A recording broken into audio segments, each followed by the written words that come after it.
Welcome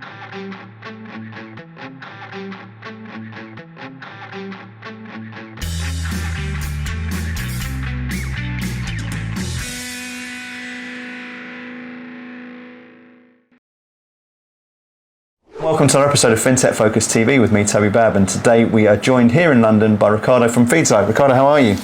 Really nice to meet you, Toby. I'm very well, thank you. Likewise. So listen, lovely to have you in. Thank you. Been hearing a little bit of the story beforehand, and it combines two, I think, of probably the most talked about things of recent times in terms of financial crime and AI and what you're doing with both and merging them together. I love the story that I've heard off camera. I'm excited to unpack it a little bit more here today. But before we get into the details of it, Ricardo, give us a bit of background to yourself and the company. So myself, kind of long career. I'm much older than I look. And started off as a chemical engineer actually, but quickly went into software and have spent my whole life doing implementation of software. First of all, with all of the sort of big packages like Oracle and SAP, and then in recent years started getting more into fintech. Always on the delivery side, always delivering to clients. A couple of years ago decided that I'd had enough of corporate and I was going to go into the advisory side. Started doing a lot of advisory work and found myself getting a lot of job offers every time I did an advisory program, and then eventually was brought into Feedzai. Too successful for your own good. I think a lot of the delivery challenges that companies have, especially when they're growing, are quite common. And a lot of young companies, a lot of really bright, the people within Feedzai, incredibly bright data scientists, engineers, etc., but have never worked outside of Feedzai, have been with the company, since its inception in the early 2000s. And so I think bringing someone in like me with the real world experience and so on, help them bring some order and some, I think I call it maturity to their implementation processes. And I'd always resisted joining any of the people that I had done advisory work with. But Feedzai really fascinated me because they'd been using AI long before it had become a fashionable buzzword and everyone was trying to get into it. And B, they were doing something that really benefited the community. They fight financial crime. They protect over 1 billion people use our software without knowing it, obviously.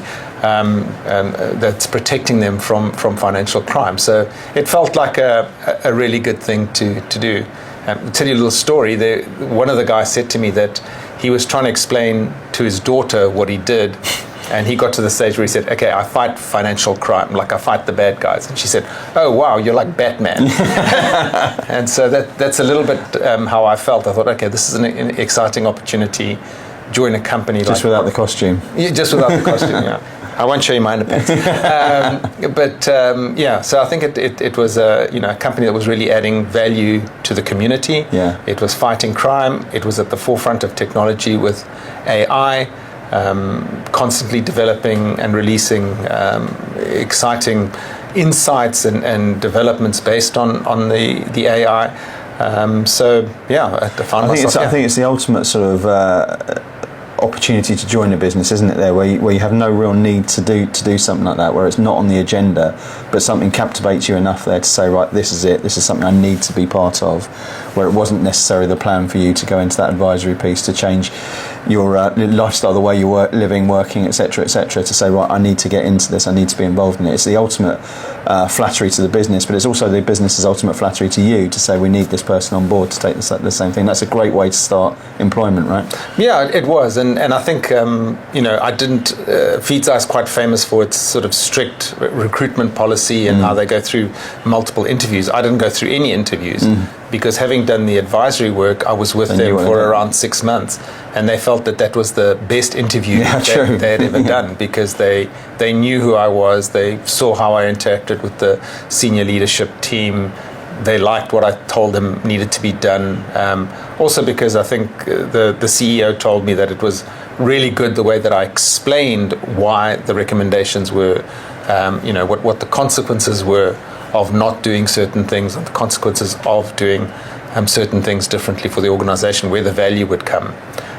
So it was good, and I got to know them as well. So having that sort of long trial period, which normally in life you're scared of doing because you've got mortgages and kids at university. Of course, having being at a point in my life where my kids have got their own jobs and I'm not paying a mortgage anymore.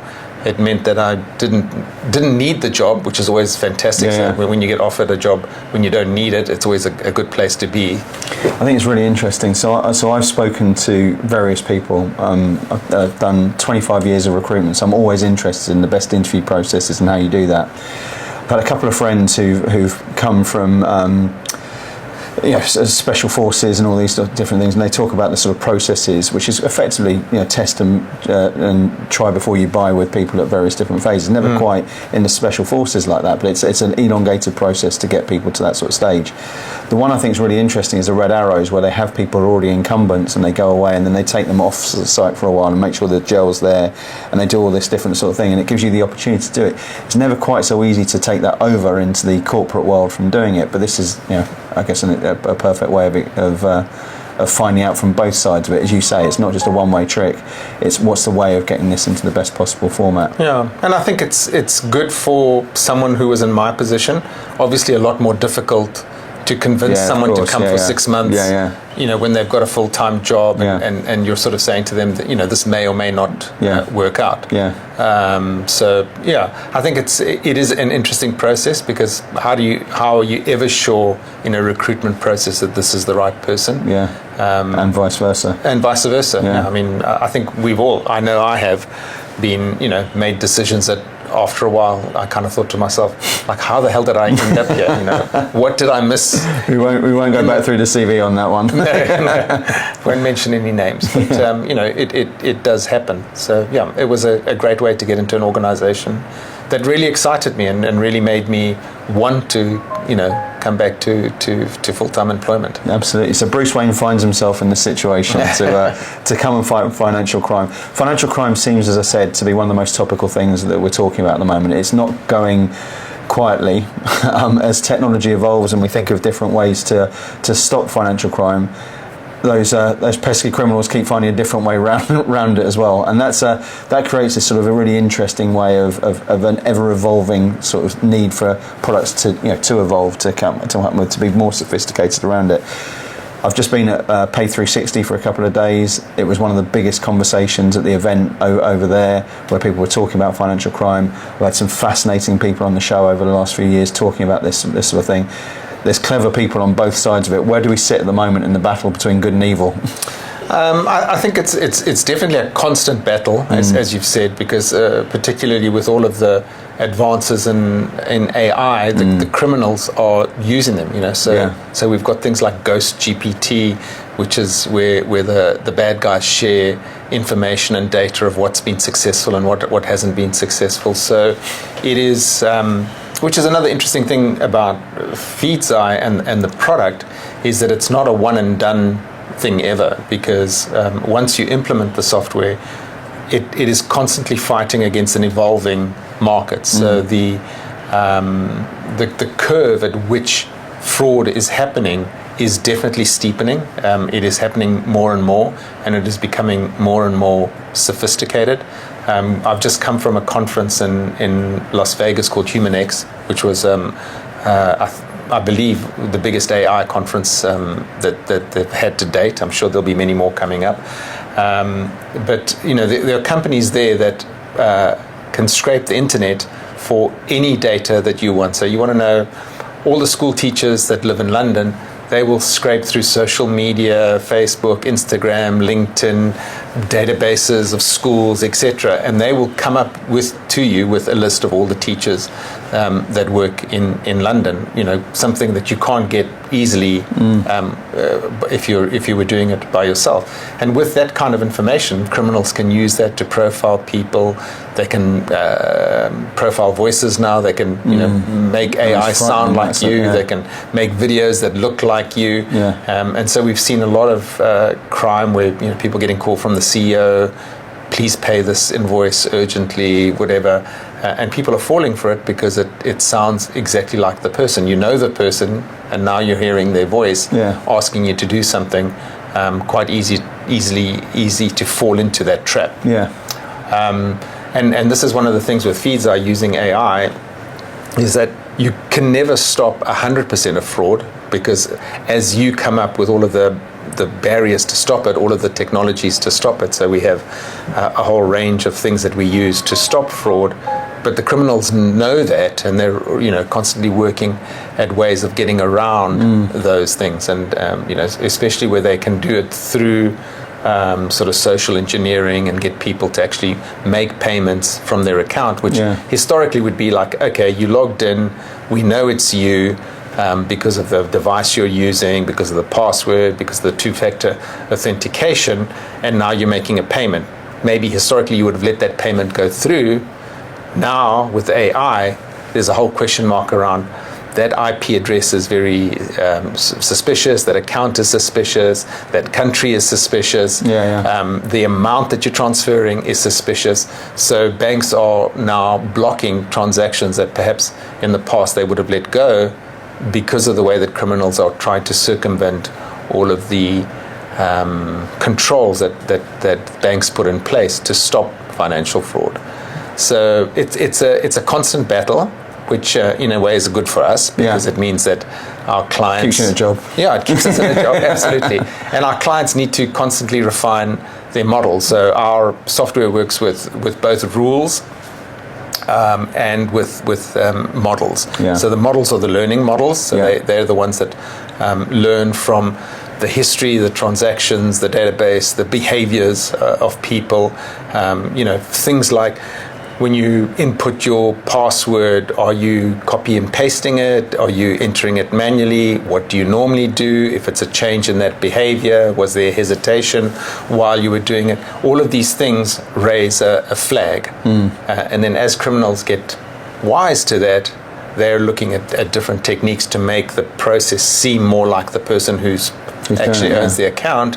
And so you have to get cleverer and cleverer as to how you fight that. So it's incredible, isn't it? I just find the whole thing fascinating, of the battle between both sides, and how both of them need to evolve to stay ahead of the other.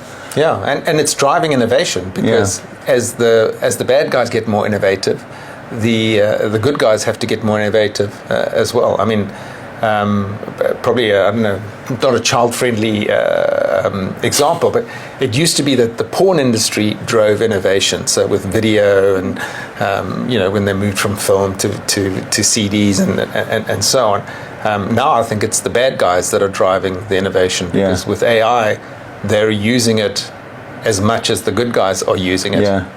Well, let's look at AI, because it has been the trending topic within most markets, I think, over the last 12-18 months or so, specifically within financial markets, for two reasons. Number one is because there is a productivity opportunity that we haven't seen within this space for quite some time. But number two is because there is so much fear around it, for obvious reasons. When you're talking about financial services and AI, there is a lot of fear around hallucinations. There's a lot of fear about being approximately right. There's a lot of fear around regulation around all of it. It is the answer, as you say, to fight a lot of the things which we're seeing, but it's also something there which has this sort of trust, and trust because of the approximate nature of some of the things that come through from it, and the fact it is relying on the robot as opposed to the human to deal with it, but also because there'll be a lot of people being quite protective about their positions within all of this. Will it take my job? Will it be this, that, and the other? There's lots of different parts that contribute to the fear of AI. How are you embracing that? How are you dispelling that sort of thing? How are you building trust in the space? So we've developed something called the Trust Framework. There we go. Clever name. Clever name, yeah. And it's got to do with transparency. So people need to understand how the AI is working. It's got to be resilient. It's quite surprising, because we put a lot of trust in things like ChatGPT.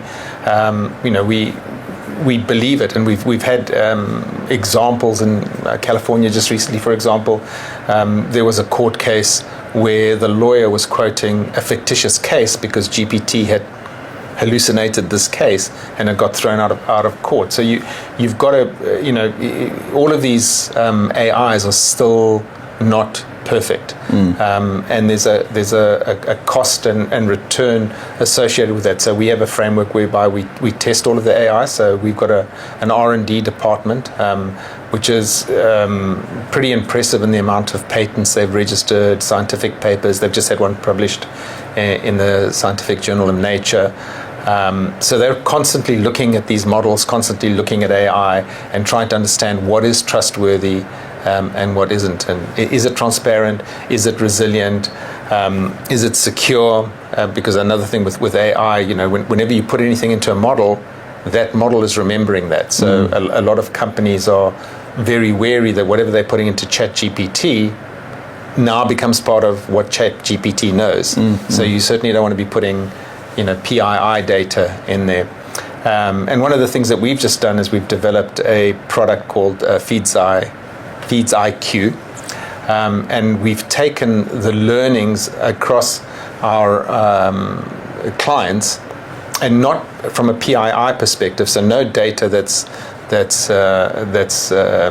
sensitive or belongs to anyone, but rather looking at trends and insights from that data, and then we're able to share that across all of our customers, or when a customer's starting to use our software for the first time, he has a database of trusted data that he can know that these IP addresses are dodgy, these devices are being reported stolen or whatever. So there's a whole lot of history there that a customer already has that he can start using immediately based on a billion users. Such an advantage, isn't it? I mean, that's something which I think people underestimate. Just as you say, look, the sensitive data is one part of it there, but to have that sort of massive amount, to me, AI is sits on the top of data, and how the quality of data and the depth of data and the expanse of data is the critical part of that. To be able to do that, gives trust in that data. Exactly, it just gives you such an incredible advantage, doesn't it? When you're talking about the sort of stakes of what you're trying to solve and the problem you're trying to solve, to have that that breadth of billions of data points within it, that creates this wonderful opportunity, doesn't it? It's a massive value add, and then to have it across the whole cycle, because a lot of companies have got point solutions. So they'll have a solution for account opening, they'll have a solution for transaction monitoring, they'll have a solution for AML, but no link between those different solutions, and therefore you're not picking up like the trend across the whole process. So synthetic account opening, like bots opening accounts, how do you pick that up? And then monitoring all the transactions that happen in a particular account. So if it's an older person's account or whatever, is there some now kind of activity that's very suspicious? It can be small activity, because a lot of times things are tested with a £1 transaction just to see if it works. So those are just as suspicious as wanting to transfer £100,000 out of your account, and then being able to track those funds if they do leave the account. So the whole anti-money laundering side of the business, because that also starts identifying mule accounts and so on. So that if there's a payment to be made and it's going to a very suspicious account, you can flag that and raise a risk associated with that. Then you look at all the other things that have happened, the device behavior, the human behavior that's been associated with that transaction, any hesitation, etc. And you can start saying, hang on a minute, this doesn't look great. And I'm sure we've all had it where your bank kind of sends you a little message on your phone or on your computer, like, are you sure you want to do this? Do you know this person? Or do you know They've made us second guess a lot more, haven't they? These days. I've noticed it. Even this year, I think there's been another step further forward, isn't there, in the banking transaction? Interesting story about that. Our software was so fast that with one of our clients, when people logged in, it always took a while to authenticate them before they could get to the bank, and we speeded up that process incredibly, and people thought they had taken away the authentication, so we had to slow it down so that people felt like, okay, they really are checking who I am and authenticating me. It's brilliant, isn't it? And I want to come back to this journey that you've been on personally, because it doesn't take, as you said, you had lots of different projects with lots of different companies. Job offers started coming through to you when you were doing a good job on those, but you always sort of move on to the next project, the next opportunity. It takes a lot then for someone in that sort of position to say, I'm pinning my flag to this particular business. And as you said, they worked on it for a little while to say, right, this is where it's at. Obviously, there is that piece which says, this is a fascinating world and it's a great problem to solve. To me, it's always been one of the great things in this industry. It isn't necessarily about getting people the right package for what they want to do. It's about what's the right company and what's the right problem that's being solved. I think people in this space are really keen to have a bit of purpose to what they're doing to solve something major within that sort of thing. So I can 100% see why that would be something there where you'd say, this is a space I want to find myself in right now. What I'm really interested in is, alongside that, why the company was someone there, and you've touched on this a little bit beforehand, but why the company specifically, as opposed to the problem, was something there where you said, this is somewhere I really want to be working and why I want to get myself back into the corporate world. Yeah, so I think obviously cultural fit is a big part of why we want to join a company. I mean, I think like all of us who have had careers in corporate, you often find yourself in very toxic environments, a lot of egos, a lot of positioning, politics. I mean, the reason that I decided to kind of go into the advisory world was that I was kind of tired of that politics and stuff like that, and for in some cases it's served me well, in a lot of cases it hasn't. I don't hold back. So if I see something that I don't think is right, I've always been very vocal about it. I've never been very good at playing the politics. So, and that's always quite difficult in big corporates. And that can change overnight. A new person comes in and the culture changes like that because it's led from the top. And obviously with Nuno Sebastião, he's I don't know if you've ever seen him speak or watched him on YouTube or anything like that. Very charismatic guy, but he has set a very positive culture in Feedzai. So it's a very young company. It's very dynamic. It's very energetic. And very the culture is like very positive. The people support each other. And what sort of scale is it now? So we're around 660 people, and around 200 million. So we're on a very fast path to get to 500. That's our target, and we've been double-digit growth company, and successful. No debt, it's not the sort of which I classics, saw, which I saw a lot of as well in my advisory work. These companies that are just throwing money, burning at an incredible rate. And I've worked for a company that was in huge debt, and it's not fun because you're always cutting costs. Whereas Feedzai's got money in the bank, it's successful, it's profitable, and it's got a great product. And it's something that you can kind of be proud of to say, I fight financial crime. It's not like I'm selling tobacco or exactly. I mean to offend anyone, but there's people shutting their laptops now all over the tobacco world. Exactly. So I completely get all of that, and I think it's wonderful. I'm fascinated by the sort of growth stories of companies within that and how they do it, and the people side of it has obviously been something I've been biased to within all of that. I love the innovation, I love the product piece, but the bit which I think is so important is having that sort of, particularly when you've seen a scaling business around that side of things, but how do people get it right and what they're doing? And I think that people, that culture, that journey which you're on sounds like a fantastic place to be doing it and working. So let's look at Feedzai. So it's on a journey, as you say, where it's come a long way quite quickly. 660 people, it's on a journey to where it gets to. What is it that's making the company different? What makes it stand out? So I think it's... Because there's a lot in the space, right, as well. There are a lot of companies. I think a couple of things make Feedzai stand out. One is that it's a platform. So we cover the whole spectrum from account opening to anti-money laundering.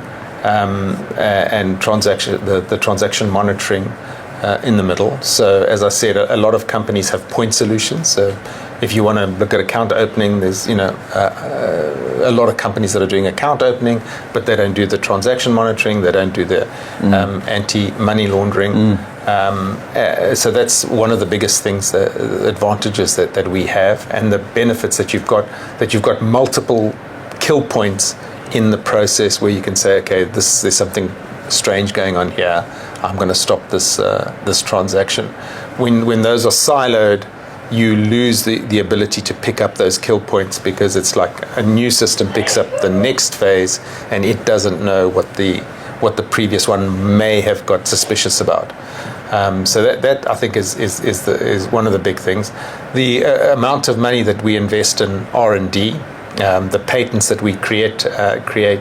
The head of R&D in our company, Pedro Bizarro, is one of the founders, and his team have done an amazing job at generating patents, as I said, generating scientific papers, and really farming the whole world of AI to see what else is out there and how does it fit in with what we're doing and how can we embrace it. So we're not, there's no arrogance in the company in terms of thinking, oh, we know all the answers. We don't. We've got a lot of the answers, but we're also very keen to see what's out there. So we use AI tools from outside the company with our engineers. We're a Google shop for our internal things, so we use Gemini. So we've got our own version of it. So we do embrace the AI world, not just with us internally. I think we're leaders in the trust front. I think that people really believe that what we do, and the results speak for themselves. I mean, the amount of fraud reduction that we have in our clients, and we're constantly monitoring. So if things change, we flag that to clients and we say to them, okay, you've now got some issue, something's slipping. Do we need to refresh the models? What is it that we need to do to get that fraud detection back up to the levels that we want to do? And a good example is the investment that Mastercard have made in us. They're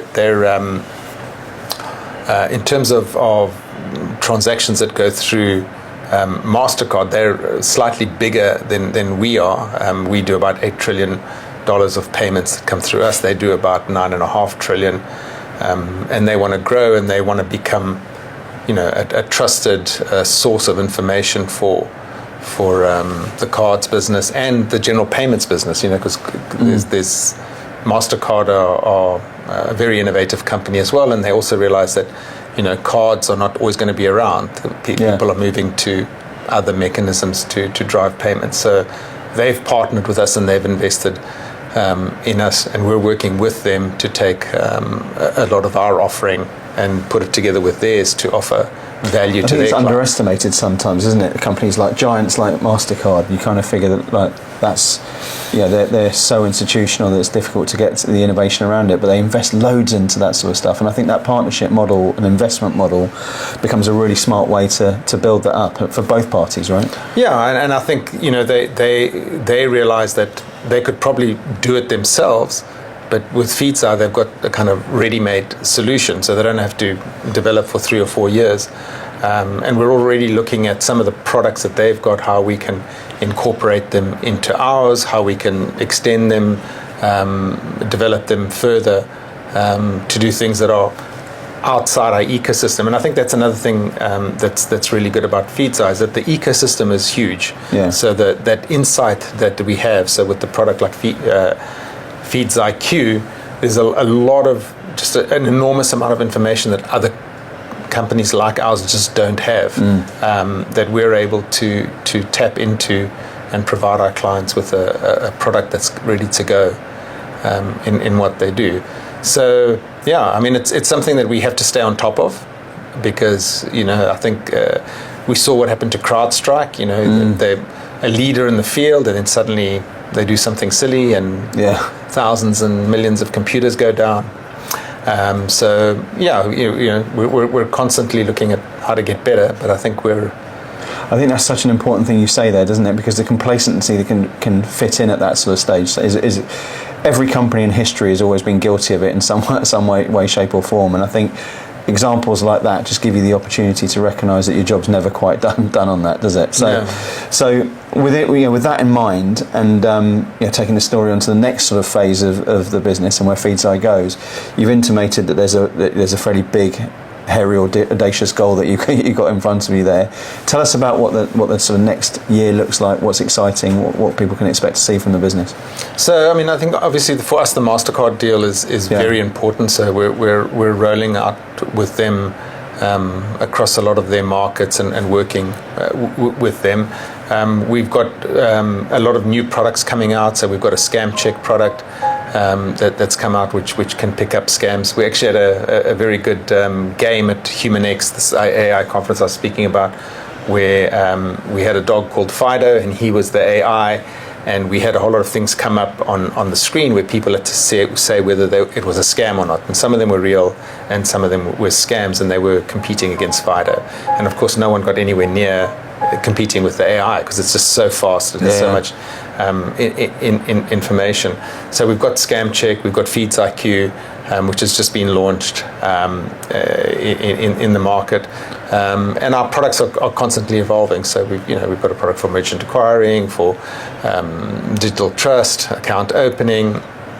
There's an acquisition which is coming up. So by the time this airs, that'll be done, which will make a huge difference to us and to the company that we're acquiring. So I think it's so no slowing down. Time. No slowing down. Well, listen, it's been fantastic to hear about it. As I say, look, it's two subjects fused into one that I think are relevant to everyone right now, and it's great to see what you're doing and where the business is heading and everything else in between it. So if people have been watching this, listening, are interested to find out a little bit more, what's the best way to get in touch? I think through our website. We have the website is probably a good place to get hold of us. Kick off. Our careers page. I think we're always looking for good people. So very good. Well, listen, It's been wonderful having you in. Thank you, Toby. Thanks so much for joining us, and thanks you for watching. We will see you very soon on the next episode of FinTech Focus TV. Thanks a lot. Thank you very much.